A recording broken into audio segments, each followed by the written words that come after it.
state which will live in infamy. We are now in this war. We're all in it, all the way. Thousands and thousands of Chinese communists came into Korea. Our full commitment to the people and to the government of South Vietnam. We know there are hazards there. No one can feel more deeply about the loss of life. Just 2 hours ago, Allied air forces began an attack on military targets in Iraq and Kuwait. Today, our fellow citizens, our way of life, our very freedom came under attack. American and coalition forces are in the early stages of military operations to disarm Iraq.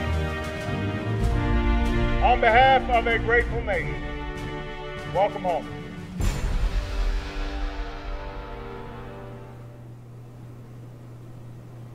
As far back as I can remember, I wanted to be a Marine.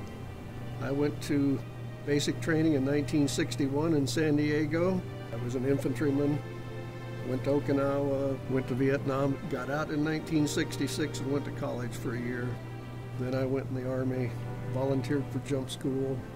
Well, in 1968, when I went back to Vietnam, I had orders to go to a Special Forces unit. And there was this long-range reconnaissance company that was recruiting volunteers. Missions were normally scheduled for 5 days. I don't believe I was out for 5 days more than once, maybe twice.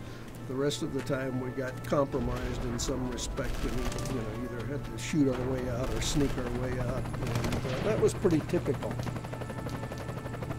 Shortly after Tet, we were in the Phu Bai area, and my team was one of the first reconnaissance elements to go out on a mission. And we went out, 6 of us. They landed us in a big open field along a wood line. We moved out and we immediately got into the middle of a base camp. Fortunately, whoever lived there was out doing something else at the time. And we moved through that thing as cautiously as possible. We had sat down at lunch. As we started taking turns eating, I'm sitting there with my ration in my hand, a spoon halfway to my mouth, and I glance up and there's a black panther standing right in front of me. Closer than me to you. I could have reached out and touched him, literally. And he looked at me and I looked at him.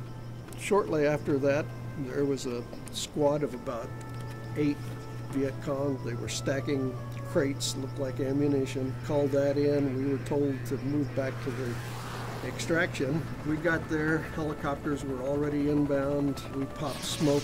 They came in firing full blast. As we were being debriefed, they had put an airstrike in on that position and they got 2 huge secondary explosions out of it. I was fortunate. I never lost anybody. I never had anybody hurt.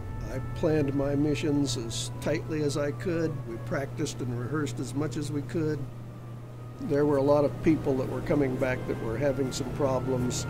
They were dealing with the VA. It was a difficult time because the VA wasn't really aware of PTSD as an issue. To some degree, we looked at PTSD as a weakness, and most of us in my line of work would have refused to accept the fact that we could possibly be suffering from something like that. Every war has their own experiences. The bottom line is we all see things that are not pleasant.